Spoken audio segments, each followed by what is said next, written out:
But I want to talk now about economics and inflation, the inflation beast, which of course gives us interest rates pain. Anthony Albanese is still trying to blame it on everyone else. Have a look. Inflation is also a global phenomenon.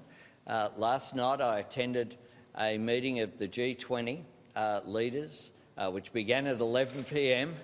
Australian time and went through to 2 a.m. And a consistent message from global leaders there was dealing with inflation being a global issue that the world is tackling. It's all global, according to Albo. Now, Stephen, I don't know whether we're supposed to feel sorry about him staying up for a meeting at 2 o'clock in the morning. I'm looking forward to writing my column till 2 o'clock in the morning tonight. But just while he's trying to push it all onto global factors, his own Reserve Bank governor has said, it's, these days, at the moment, what we've got is a domestic problem. Well, Chris, I've been saying for months now that the Reserve Bank has been trying to send a message to the government rather than the people of Australia that they need to actually tackle this inflation problem. The Reserve Bank Governor has now finally come out and said it explicitly without trying to send a covert message. Whether or not the government listens, well, the government's clearly not listening, and you know that I like to refer to the Treasurer as the federal passenger. They clearly don't want to do anything about this. But there was one thing that did concern me about what Michele Bullock said, was that she pointed out dental costs. So what are we supposed to do? Stop going to the dentist to bring inflation down and stop interest rates from rising? That was a bit bizarre. But I think what she needs to come out and say is government needs to stop spending. Government needs to cut its own spending, and that will help fix the inflation problem. Yeah, look, I think you're right. You've been saying that for a long while, and Michele Bullock was pretty straightforward. Here's that grab I showed at the top of the program.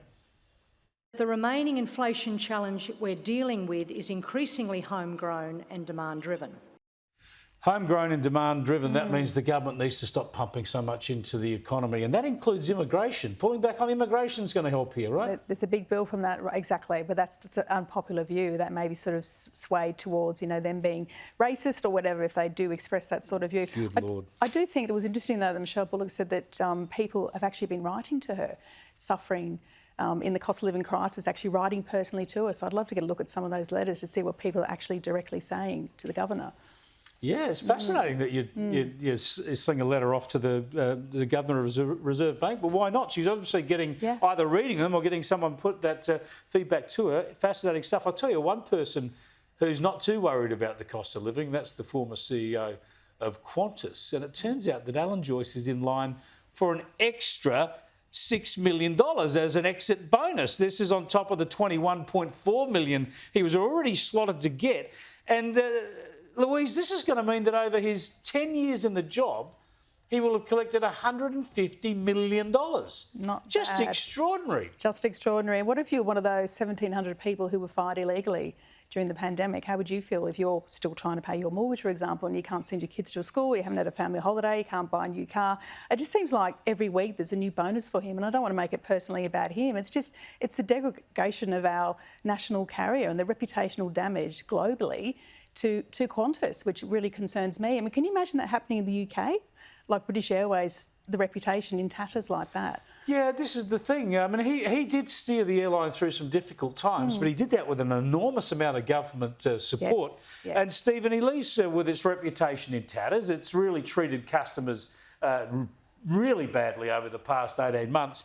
And yet he's just walking around with a golden handshake, and then they call him back to whack some more in your palm. Yeah, and I think he's still got a fair whack of shares too that he'll keep getting dividends from as well. But look, I think the whole Alan Joyce situation is emblematic of a bigger problem we've got in Australia, and that is a lack of responsibility, a lack of ministerial responsibility. Ministers don't take responsibility for their departments anymore.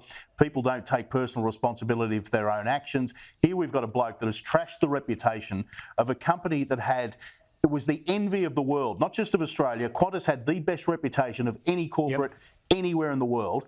And in his 10 years, this bloke has completely trashed it and walks away with $150 million worth of paycheck.